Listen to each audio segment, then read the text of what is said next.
maybe.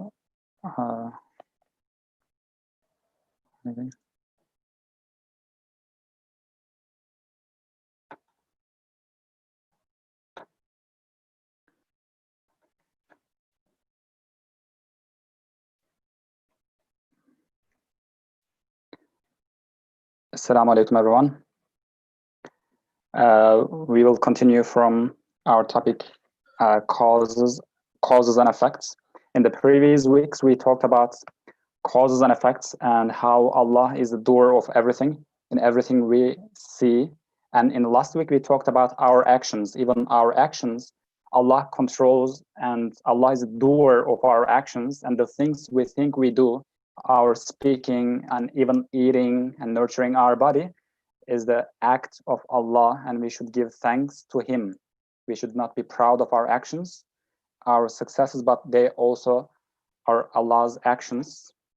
And this week we will talk about two things: sphere of causes and sphere of belief. Hi everyone, do you hear me? Yes, we can hear you now. Okay, thank you. Sorry, my apologies. Okay. And we will read from parts from Risale-i-Nur, which is a Quranic commentary connecting this century to the Quranic concepts of belief. So Risale-i-Nur gives evidences from the universe, not on the texts only, but from the universe that we observe, from observable evidences. And its emphasis is on belief. And as you know, we will continue from like the panel format, and it's like a mudhakara, and that's what we do as a study method. So we will read the text together and we will discuss on the text, inshallah, and we will share our insights. Our panelists today are Professor Colin Turner from United Kingdom and Professor Salih Sayılgan from Washington, D.C.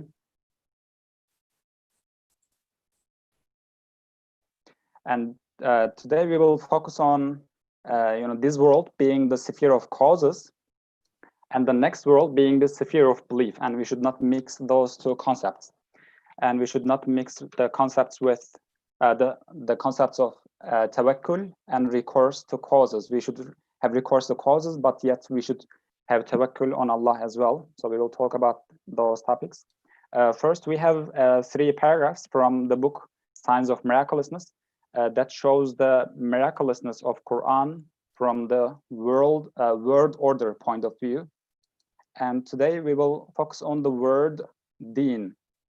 In Surah Al-Fatiha, Maliki Yawmiddin, Allah says Allah is the owner of the Day of Judgment. That's requital, and we will talk about that, inshallah, the word deen. So I will read these 3 paragraphs, and then we will return back and we will discuss on these 3 paragraphs, inshallah. أعوذ بالله من الشيطان الرجيم بسم الله الرحمن الرحيم والصلاة والسلام على سيدنا محمد وعلى آله وصحبه أجمعين. What is meant by ad-din is either requital, that is, the day of requital for good deeds and bad, or of the truths of religion. Maliki Yawmiddin, the word din is either requital, meaning reward or recompense, that is the day of requital for good deeds and bad, or of the truths of religion. That's what we will talk about. That is the day they will rise and be totally manifested, and the sphere of belief will prevail over the sphere of causes. For by relating causes to effects, Allah has deposited on an order in the universe through His will and obliged man through his nature, illusions, and imagination to comply with the order and be bound to it. Moreover, He directed all things towards Himself and is far above the effects of the causes in His dominions, mulk.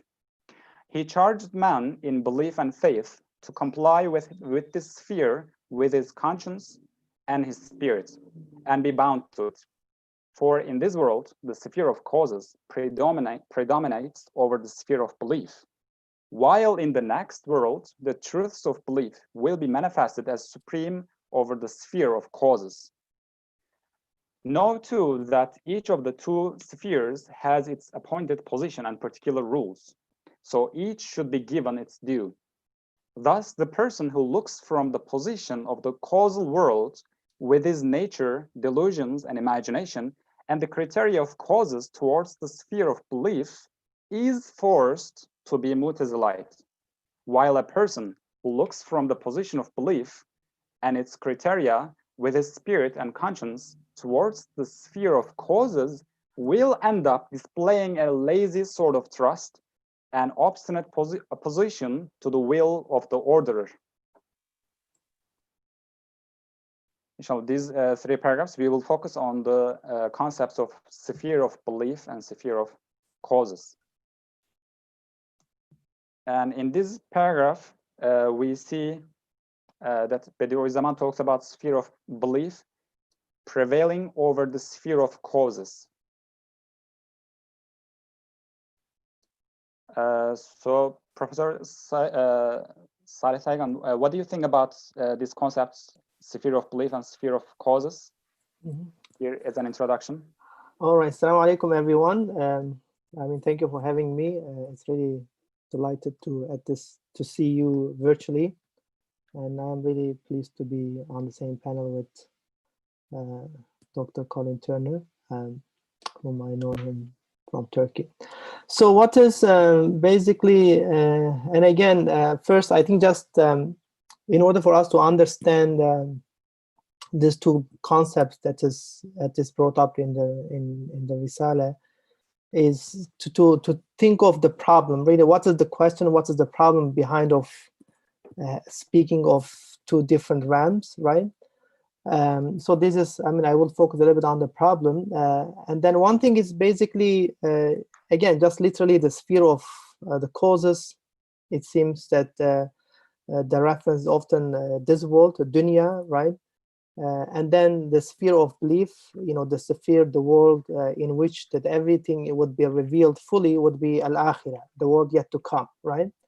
So usually, and then in the world of the Quran, the sphere of the causes is related to the imtihan, the idea of test, that this is the world of imtihan, the world of test.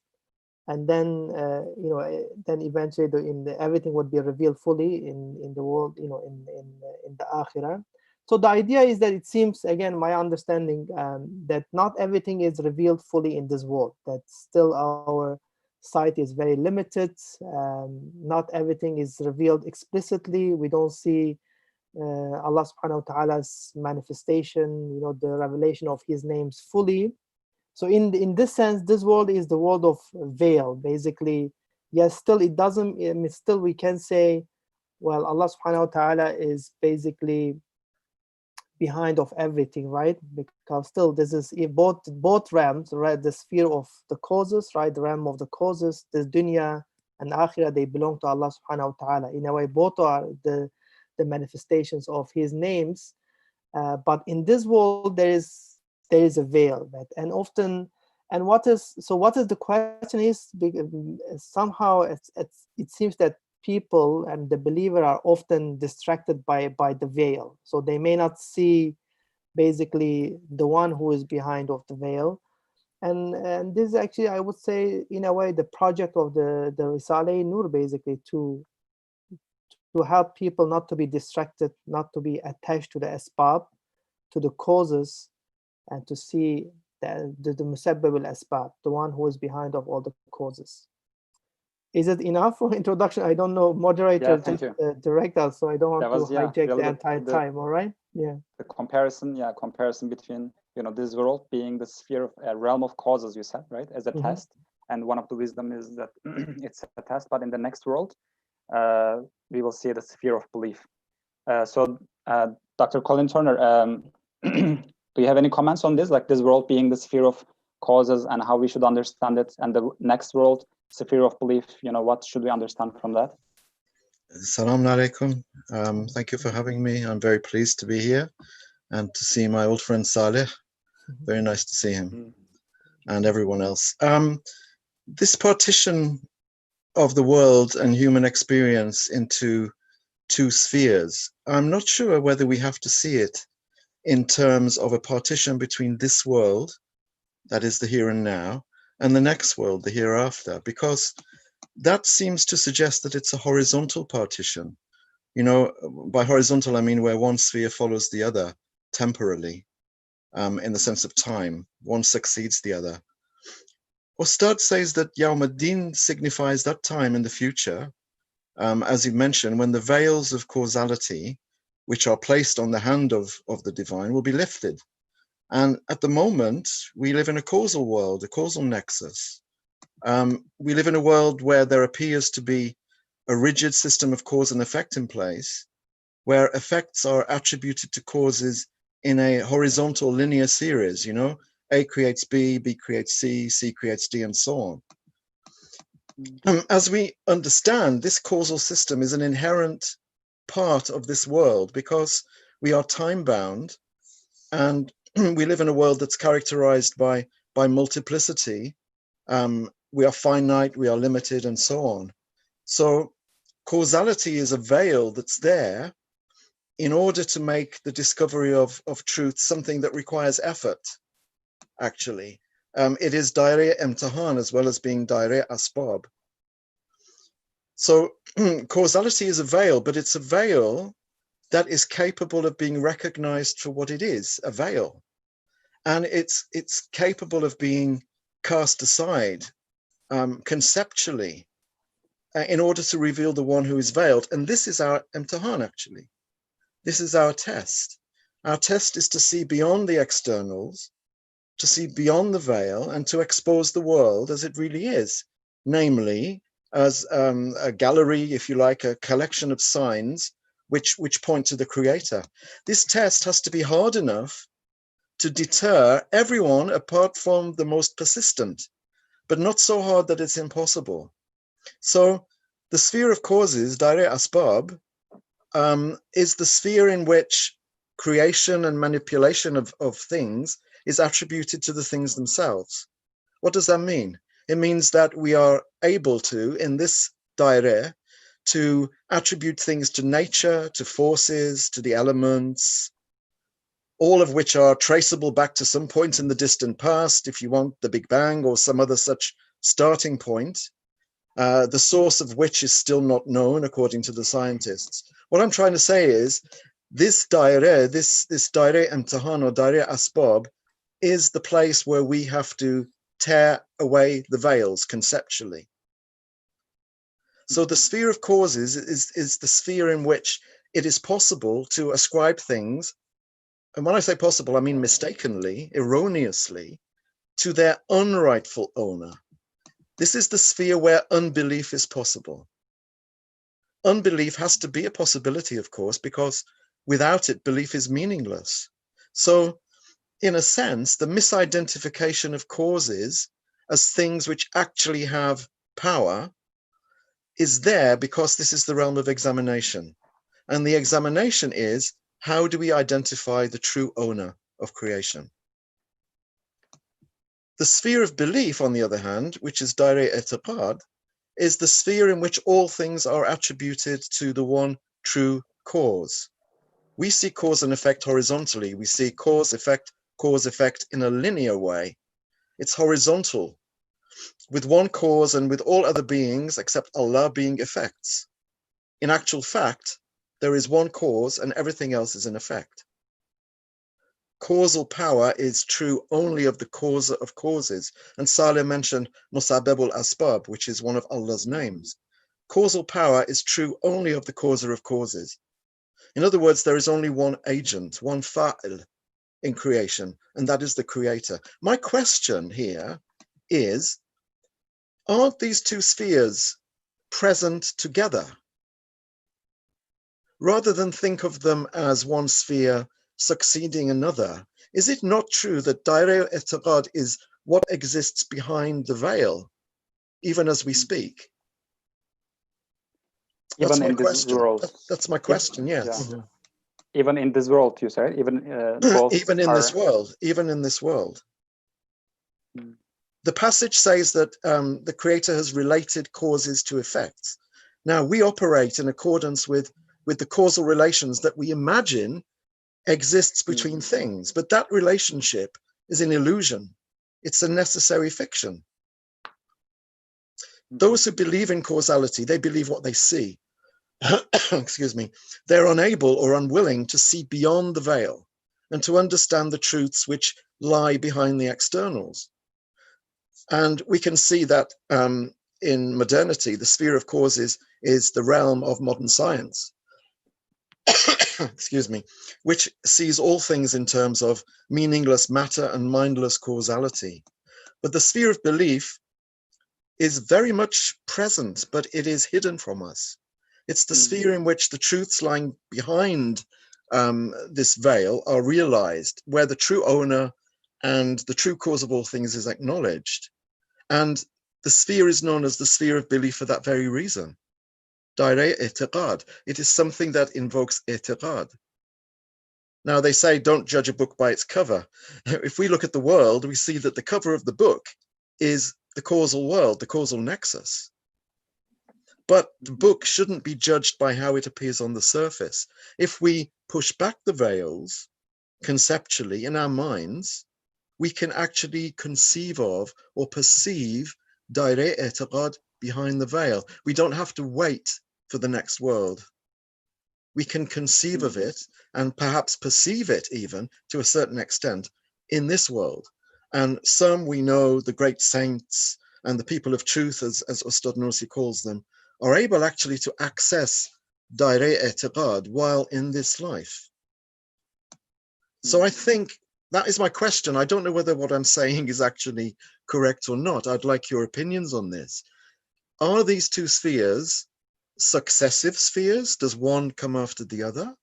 Or are they there together, but one is hidden? That's my question. There seems to be an implication that the sphere of belief is only something that will come after this world has finished. But my question is the sphere of belief not in existence right now, at this very moment? I mean, Thank it you seems the for answer this. is yes, right? I don't know. It wasn't a rhetorical question. I really don't know. I need to be reassured that this is the case. Maybe it's not. But I mean, Yes, at Brother least Sahib. just to follow up with Dr. Collins' remarks,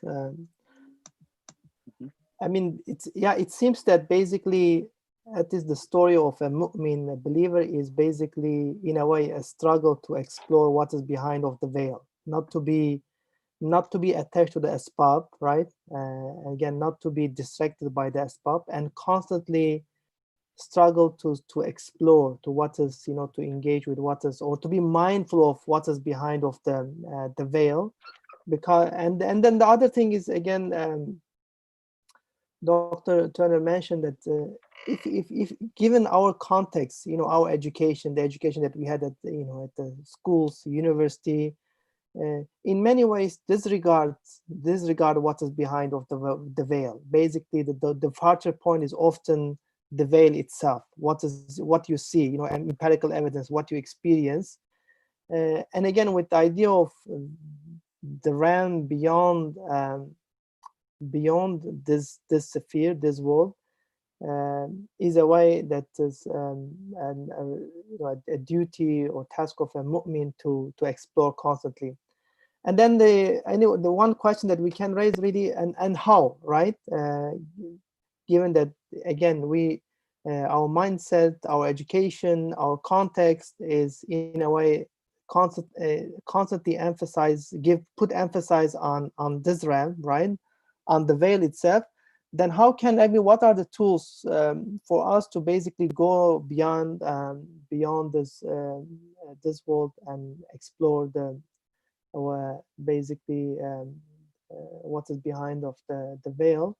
So I would say one important thing is at least spiritual method is tafakkur, right? One of the methods in the Risale Nur, an important spiritual practice in Sufism, Tasawwuf, that constantly, and again, whenever we look at something, right, the creation, the manifest, what is revealed in this world, to always think of, right, the file as Dr. Turner mentioned. So to do this exercise in a way, to constant contemplation, and again, remember from Ustad Nursi that when it comes to to see, to appreciate, right? In this world, you know, people often they say it is beautiful, right? But again, he's right. He urges the believers, right, his followers, to say, instead of saying it is beautiful, say how it is beautifully made, right? How it is beautifully created, with the idea of to think the musabbab al-asbab, not to be distracted by the by just the causes, right? The visible causes. And another example that came to my mind again in the first word, right, when he says, we always give a prize to those who, right, who bring something to the table, right?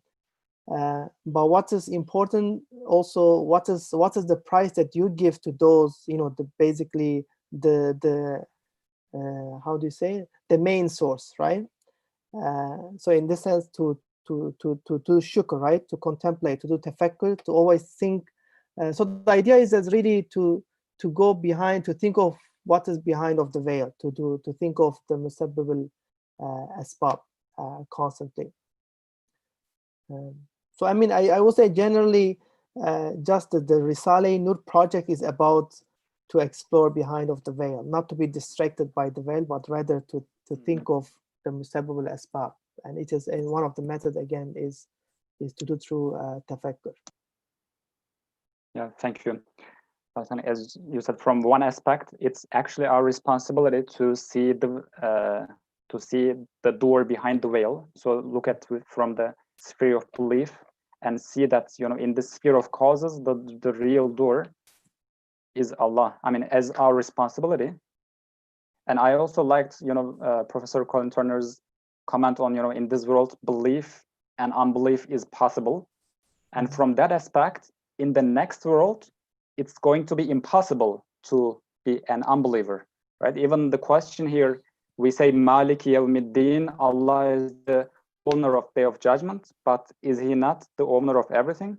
I mean, in this world, there are veils and there's possibility of believing and not believing, but in the next world, the sphere of belief will prevail and it's going to be impossible to not to believe, and we will see truly that Allah is the doer of everything. But as believers, as Colin Turner and you said, it's our responsibility to see the doer before going to next life, inshallah, right? Thank you for your comments. And in the next slide, we have a different topic. I will read it, inshallah. Moreover, he directed all things toward himself and is far above the effect of the causes in his dominions. He charged man in belief and faith to comply with this sphere with his conscience and his spirit and be bound to it. For in this world, the sphere of causes predominates over the sphere of belief, while in the next world, the truths of belief will be manifested as supreme over the sphere of causes. So here we see that Allah has placed an order in the universe, and this world is the sphere of causes and everything, as you know, we said cause and effect, but Allah has charged man in belief and faith to comply with this sphere and be bound to it. So I want to get your comments on this, Professor Turner. Yeah, I think actually Ustad Nursi has answered my question there. Instead of seeing the two spheres as functioning in a linear way, you know, with one following the other, we can see that actually they exist side by side, or more precisely, perhaps, one inside the other. As Ustad says, you know, one is predominant in this world, but the other is still there. And I want to pick up on something that Saleh was saying about education. We are educated actually in a very causal manner, and we're taught to see things appearing to emerge in time from other things. And because we do see that, we imagine that the series is causal, but it is actually not difficult to get behind that. And one example that I like quite a lot is the example of a movie on a cinema screen. If you think about the actual physical film, it's made up of different frames. And each frame, if you look at it, actually captures an instant or a moment in time. But if you speed up the frames and run them together, you actually start to get motion. The film is made up of different frames, but you run it, it's a set of photographs actually, but when you run it and give motion to it, you get the film, with one frame appearing to emerge from the preceding frame. But in reality, each frame is separate and singular. And that frame represents an individually fashioned creation, which, when we run the whole series of frames together, appears to have some kind of causal efficacy, some kind of agency. But we know actually that's an illusion. When we watch a film, we see a succession of frames, one following one from the next, and we get the impression of multiple linear agents, one bringing into being another. But in reality, of course, it's much more complex than that. The take-home conclusion, however, is the same. Things create or bring into existence other things, apparently. And this is easy to demonstrate in a multiplicity of ways. We see things emerging in time, and we believe they are causal. But this is an illusion, obviously. It's a necessary illusion, but that doesn't make it any less an illusion. Now, Ustad says, how do we relate to that sphere if we can't see it?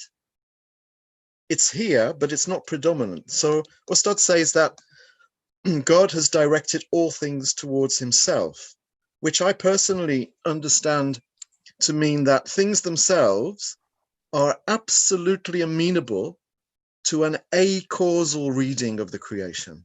In other words, as Saleh said, when we use tafakkur and other mechanisms, when we put our minds to it and use our powers of reason, actually, it's as easy to attribute things to God as it is to attribute them to other things. And in fact, if we really use our powers of reason correctly, it is in actuality much, much easier to attribute them to him than it is to attribute them to deaf, blind, and inert causes. So when Ustad says, God has charged man through belief and faith to comply with this sphere, with his conscience and his spirit, it means that we may not be able to see the sphere of belief with our physical eyes, but there's no reason why we can't see it with our inner vision, which is the vision of faith. And that is our imtihan.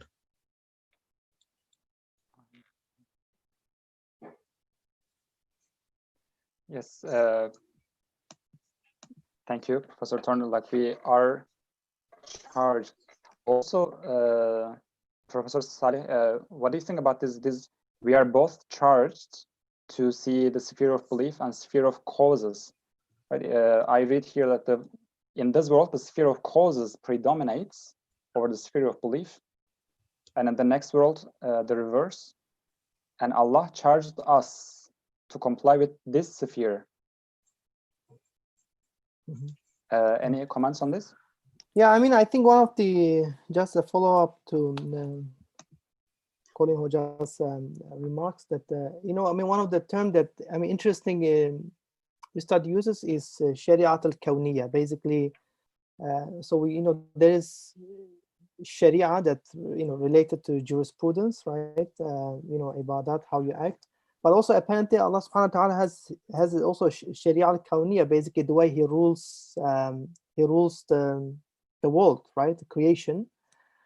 So this is basic, and there are rules that human beings are, you know, basically that the creatures are, they have to follow, right? This is follow these rules, and of course, because again that this is again the world of imtihan, many aspects of this world still will remain mysterious, right?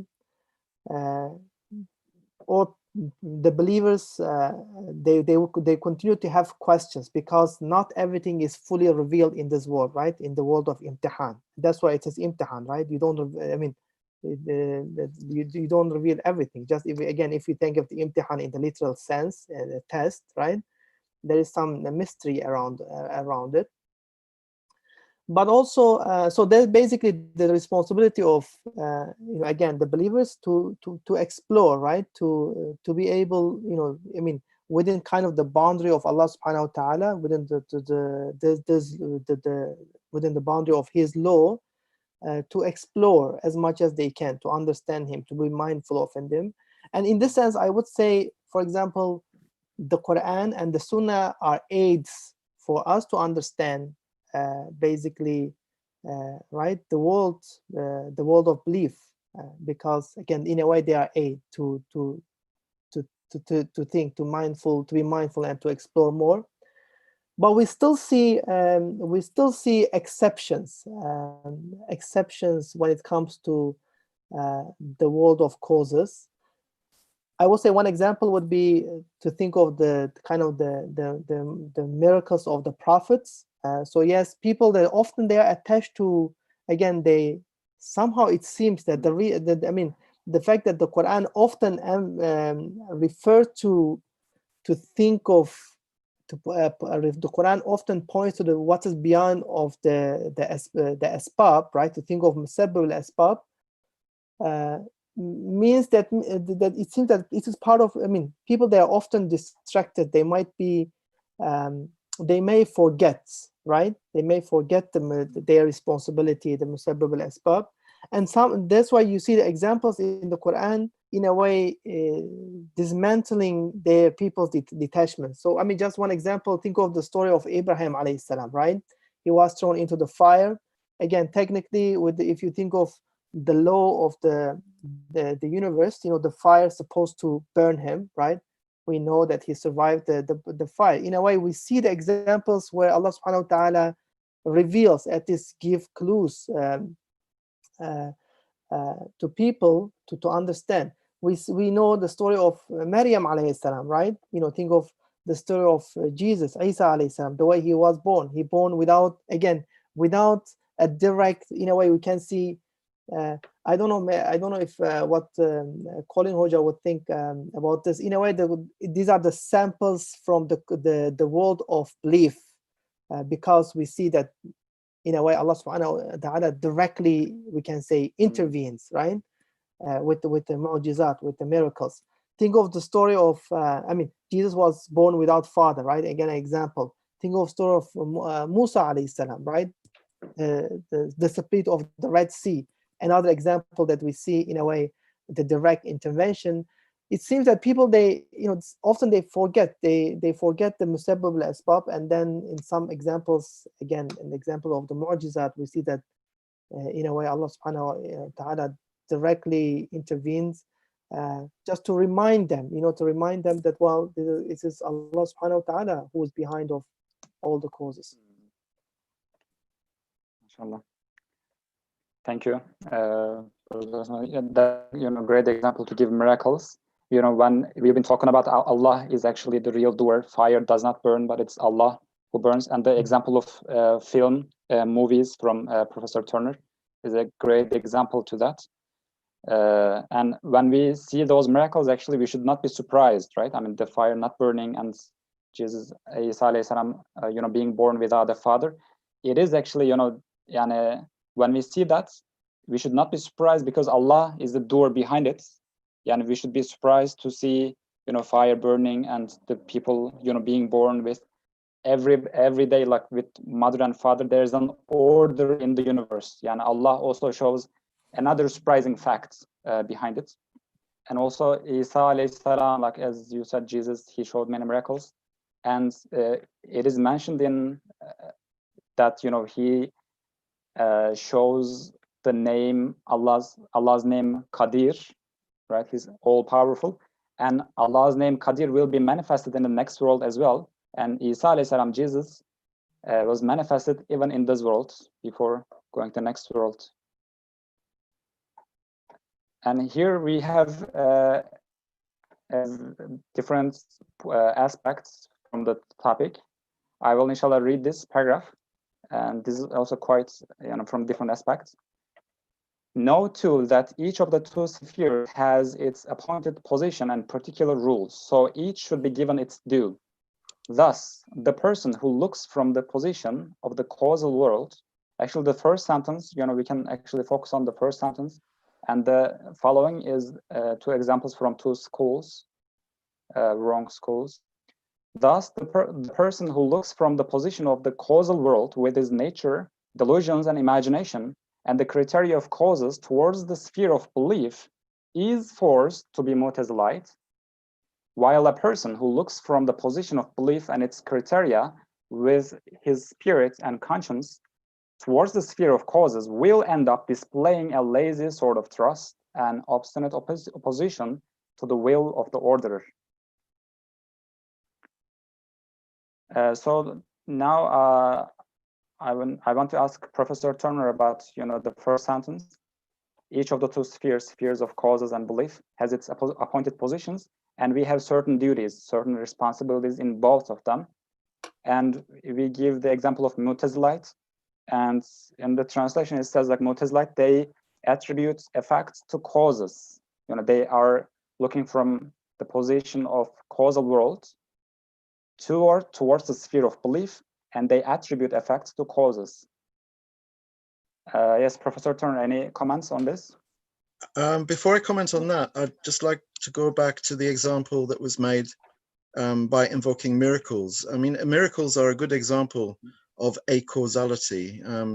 They show that there is a different kind of order in Allah's creation when it comes to miracles, because causality seems to be being breached or violated. But I wouldn't call that an intervention, because intervention suggests that Allah is somehow absent and then comes back to intervene in the creation. I think miracles are just a different kind of sunnah. Sunnatullah, miracle is a different kind of sunnah. It's a different kind of agency and a different kind of purpose that's being operated there. So I wouldn't see that as interventionism, really. Thank you. Maybe a better word will be maybe direct. How do you say? Like in a way, with miracles we can see the kind of the changing the sunnah, the manifestation to be more apparent. I don't know. I mean, I couldn't find. But thank you. I think I think it's like when you're dreaming and suddenly you're walking down the street in London and then you turn the corner and you're in Istanbul. There's no rhyme or reason for it, apparently. The causal sequence has been, in a sense, breached, but I would just see that as a different kind of creation. But that's something we can discuss, another time. Going back to each sphere having its own appointed rules and position, I think what Ustad is saying is that we shouldn't look at one sphere from the perspective of the other sphere and then explain or interpret it in a manner that is molded by that perspective. And the example here is the Mu'tazilite example. If we look at the sphere of belief from the perspective of the sphere of causes, inevitably we'll come to the conclusion that Allah, is the prime cause, and we as his creatures are all possessed with some kind of causal agency. So if we see Daire I'tiqad from a perspective that is grounded in Daire Asbab, our perspective will be a causal perspective. So, and that's what happens when people are able to see the existence of the sphere of belief, but unable to abandon the ontological and epistemic traditions that they've become accustomed to. As you said, we're educated into thinking of things in a causal way. We become, acculturated to thinking causally. And why shouldn't that include God? If we actually go far enough to include God in our scheme of things, then God will be seen as just another cause in a universe of causes. Of course, they give him the name, the prime cause or the supreme cause. And we even actually say Musabebul Asbab. We don't realize actually that those asbab are not really asbab. And I know I used the term myself earlier on, but with the implied caveat that causes means apparent causes. And when we do that, when we look at one sphere from the other sphere, we become Mu'tazilite. We see God as the prime mover or the first cause, the one who sets everything in motion and then sits back and allows the whole machinery of creation to function and to self-operate within the confines of borrowed causal power. Now, clearly, this is seeing one sphere through the lens of the other sphere, and it is wrong. That's the Mu'tazilite position anyway, as far as I understand it.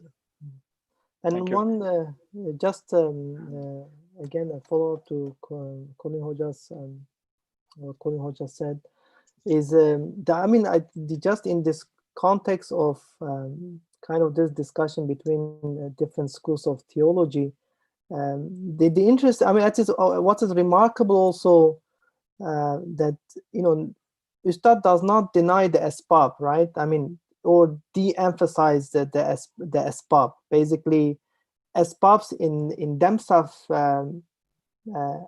in a way, important means of revealing God's name, being the mirror of God's manifestation. So in this sense, so Ustad offers a middle way between Jabri and Mu'tazila. So does not compare, or maybe, I don't know, this is Colin Hoja's areas, Wahdat al-Wujud, so does not completely deny or disregard asbab, because asbabs in themselves are important means of being the mirror of Allah subhanahu wa ta'ala's revelation.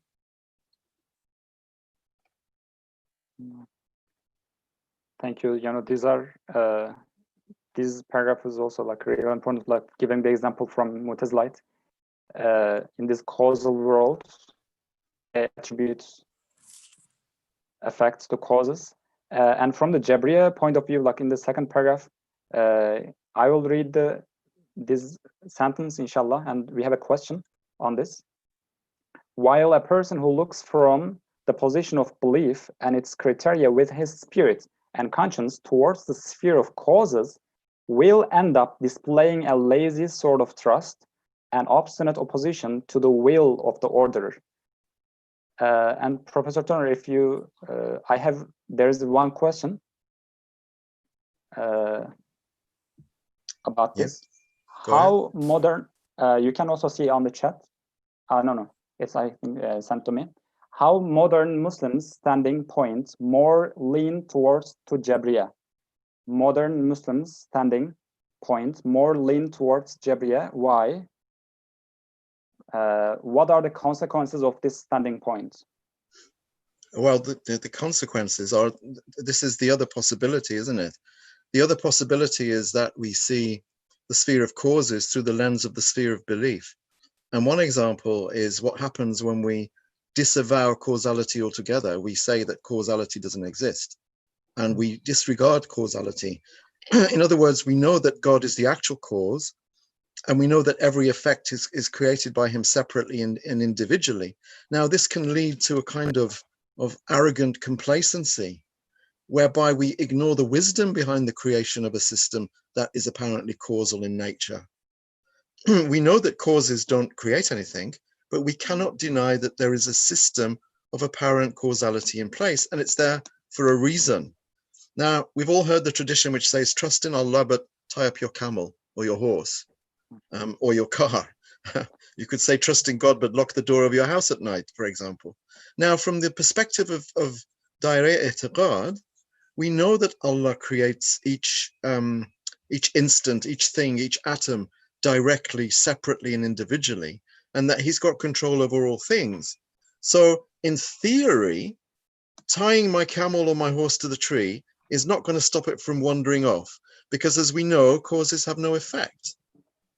So if we mix our perspectives, we may come to the conclusion that whatever happens, happens by divine will, regardless of what we do to prevent or to precipitate something. So since tying the camel to the tree is not going to stop the horse wandering off, then why tie it to the tree? This becomes this kind of arrogant complacency. Now, dismissing causes is not a position of faith. It may come from a very well-intentioned position, but it is a skewed position. It is an erroneous position. It's one thing to say that causes don't create anything, but it's another thing entirely to dismiss or to repudiate the whole system. Allah has placed that system there for a wise purpose. He has related causes to effects, not because they are inherently linked or in any way ontologically necessary, but so that we can arrive at certain results and conclusions. We've been asked to have recourse to causes as part of our test, which means if you want an apple, you have to grow an apple tree. Can God create the apple directly and place it in our hands? Of course. For him, it's as easy to create a whole garden of apple trees as it is to create a single apple. But if there is no process, no system, if there's no overall scheme in which X follows Y and always follows Y, then we would never be able to understand what causality is in the first place. And the causal system is there for a number of reasons, yes. But one of them is precisely in order to acquaint people with the notion of causality. Because it's only through the notion of causality that we can understand that we as creatures are caused creatures. Now, alongside all of the other wise purposes which are shown to us through the illusion of causation, such as wisdom, knowledge, time, order, balance, harmony, all of these are demonstrated in a meaningful fashion through the system of apparent causes. If we didn't have an apparent causal system, none of these attributes, we couldn't know any of them. So there are lots of attributes of Allah which we would never be able to know if there were no causal system. And alongside these wise purposes, there is the wise purpose of divine causation. In other words, through the erroneous attribution of effects to causes, we can eventually come to realize that the only true cause is Allah. So that is another very important wise purpose behind the existence of the causal system. So, we should not mix our perspectives because it leads to bad thinking, basically. So thank you for this. Especially you gave the example of a hadith, and prophets also, they complied with causes the most, right? Because there is a wisdom behind it. God wanted to show he wanted to make himself known and loved through this cause, and that's how we know him, right? His attributes, his names, thanks to these causes. And the question is a little interesting. It says modern Muslims, what's the modern Muslim standing point? Is it more lean towards Jabriya, the second, or the Mu'tazilites? I think it's a mix. I think there are lots of us, and also we can go from being Jabri in the morning to Mu'tazilite in the afternoon, So it's a bit like English weather, you can have all 4 seasons in one day. Here you can be a Mu'tazilite one moment and a Jabri the next. If you're feeling a bit lazy, then you say, oh, I'm not going to lock the door. I can't be bothered to go downstairs. It's dark. I'm tired. I won't lock the door tonight, because if a thief is going to come, it's going to come anyway. This is a very Jabri way of thinking, and it leads to what Ustad says, lazy sort of trust, which is, I think, tawakkul, not tawakkul, but tawakkul, which is like tawakkul, but very lazy. And it doesn't come from superior belief. It comes from laziness and arrogance. So many of us are Mu'tazilite, but many of us are Jabri, but a lot of us also are Mu'tazilite. We believe in causes, and we say, Allah, okay, he's the main cause, but everything else has causal power. Yeah, we should differentiate. Like in our actions, we should comply with, causes, but with our belief, right? We should see that Allah is the real cause. Yeah, and also, absolutely. you said that lazy, especially students, like Muslim students, when they sometimes, like, we are lazy whole year, and then the exam season comes, and we say whatever Allah decreed, it'll happen, right? So this is Jabriya point. So Professor Sayılgan, any comments on this, especially on this question and no, the I second think part? just I think Koyan Hoca explained it very well. So usually one thing just to add it, people they again I think just they depending on their context and situation, they can be Mu'tazila, they can be Jabriya, but as we again all know that eventually kind of them somewhere between Jabriya and Mu'tazila became kind of the mainstream Islamic theology's position. And then in the end, you know, again, because this is the realm of wisdom, the realm of imtihan. I mean, there are many questions that are unknown. I mean, their answers are unknown to us, right? We don't know. But in the end, when it comes to our experience of this realm, we act based on what we experience, right? The fact, I mean, we again, we cannot really just base our entire life base okay, to think of that, well, because Allah subhanahu wa ta'ala is behind of everything, right? Nothing happens without his will, but this is true. But we don't know his wisdom, right? In the end, we act based on what we have, right? Whether our senses, experience, you know, the Quran, the Sunnah, in order to, you know, to continue our life. So either so that's why both sides would be extreme in this sense. So I think this is Colin Hoja helped me even to understand better the situation. Yeah, thank you. For the like Mu'tazila and Jabriya, we've been saying Mu'tazila and Jabriya, maybe there might be people who don't know what those are. Like simply, Allah gives us apples through trees, and Mu'tazila, like basically, correct me if I'm wrong, Mu'tazilites, they see effects from causes. They say, you know, the tree is the doer and creator of the apple, and especially for human beings, right? Human beings, our actions is the, you know, we create our actions. But as Ahlul Sunnah, we believe that Allah is the creator of all the effects. Allah is the creator of apple. But Jabriya sees that, Jabriya says that, you know, Allah creates apple no matter what, so we do not have to plant the tree. So this is the two extremes. Jabriya, you know, becomes lazy and they do not plant the trees and they expect apple from Allah. And Mu'tazila, however, they say whatever we do, you know, whatever, you know, Allah, you know, they remove Allah from the equation and they say we plant the tree and we get the apple. So this is the difference from Mu'tazilites and Jabriya. But I think maybe just, I don't know if it's maybe just to be fair to the Mu'tazilites, they still believe that Allah subhanahu wa ta'ala is the creator of the apple, but they may think, well, if we wouldn't have the tree, there wouldn't be the apple. If it makes sense. Can you repeat that again? So I mean, still, I would say the Mu'tazila would say, still Allah subhanahu wa ta'ala is the creator of the apple.